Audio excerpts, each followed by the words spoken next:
আমি যেই জায়গাটিতে দাঁড়িয়ে আছি ঠিক আমার পিছনে হচ্ছে রাজা রাজেন্দ্র মল্লিক বাহাদুরের প্রাসাদ।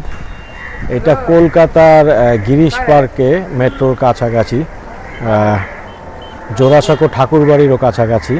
জোড়াসাঁকো ঠাকুরবাড়ি থেকে 7-8 মিনিটের ওয়াকিং ডিস্টেন্স। তো আমার পিছনে প্যালেসটা।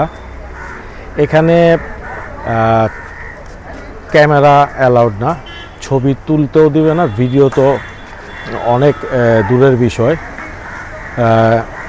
আমরা ভিতরে গিয়েছিলাম, ভিতর থেকে দেখে আসলাম। আরেকটা বিষয়, এখানে কোনো প্রবেশের জন্য কোনো ফিও নেই। এটা হচ্ছে রাজা রাজেন্দ্র মল্লিক বাহাদুরের রাজপ্রাসাদ, আগেও বলেছি। তার 7 জেনারেশন এখনও এখানে ভিতরে বাস করছে। আর কোনো টিকিট লাগে না, কিছুই লাগে না। ভিতরে যাওয়ার পরে যেটা হয়, এটা 1835 সালে নির্মিত। আরেকটা কথা বলে দেই, ভিতরে যাওয়ার পর তার যে প্রাসাদটা, তার ভিতরে আপনার কি বলে, প্রথমে বিলিয়ার্ড রুম, তারপরে হচ্ছে মিউজিক রুম, তারপরে হচ্ছে গার্ডেন। আর এইটার আমি তো রাজপ্রাসাদ বললাম, আসলে এটা রাজপ্রাসাদই, কিন্তু এটার মেইন যে নামটা আপনি গুগলে পাবেন তা হচ্ছে marble place. Marble place. So এইটা আসলেও দেখার মতো, এটা আমি বলে বোঝাতে পারবো না। সেই 18th সেঞ্চুরিতে বিলিয়ার্ড টেবিলস, মার্বেল ফ্লোরে, তারপরে ইতালি আর বেলজিয়াম থেকে পাথর এনে তার মধ্যে স্ট্যাচুস। এইটা না দেখলে না, এটা বলে অ্যাকচুয়ালি বুঝাতে পারবো না। সো এই হচ্ছে, একটু আমি যতটুক পারি এখান থেকে দেখাচ্ছি আপনাদের। হ্যাঁ, যতটুক পারছি দেখাচ্ছি। এইটা বিশাল বড়।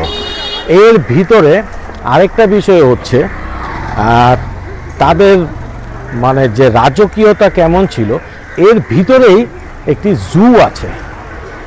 সেই জুয়ের মধ্যে আপনার হরিণ আছে, বানর আছে, ময়ূর আছে, বিভিন্ন প্রজাতির পাখি আছে। সো দেখার মতো। পাখির খাঁচাগুলো, সেগুলো হেরিটেজ খাঁচা বলে, কারণ খাঁচাগুলো মুভ করা যায়। খাঁচাগুলোকে মুভিং খাঁচা ওই আমলে 1800 শতকে। এটা না দেখলে আমি ছবি তুলতে পারলাম না, ভিডিও দেখাতে পারছি না, শুধু প্যালেসটা দেখাচ্ছি। এই যা। সো খুবই ভালো। এখানে ভিতরে গাইড আছে, সেই গাইড আপনাকে নিয়ে যাবে। সেই গাইড আপনাকে ভিতরে নিয়ে প্রত্যেকটা কোনটা কোথা থেকে এসেছে, কত সালে বলে দেবে। আর ওদেরকে একটু টিপস দিলে ওরা খুশি হয়, কারণ এই যত স্টাফ যাই আছে সবই প্রাইভেট, তারা কারো থেকে কোনো টাকা নেয় না। আরেকটা বিষয় হচ্ছে, এটা 10টা থেকে 4টা পর্যন্ত খোলা থাকে, সোমবার আর বৃহস্পতিবার এটা বন্ধ থাকে। আর লাস্ট এন্ট্রি হচ্ছে দুপুর 3:30টা। আর বাংলাদেশ থেকে যারা আসবেন, ধর্মতলা থেকে ট্যাক্সি নিয়ে চলে আসাটাই ভালো।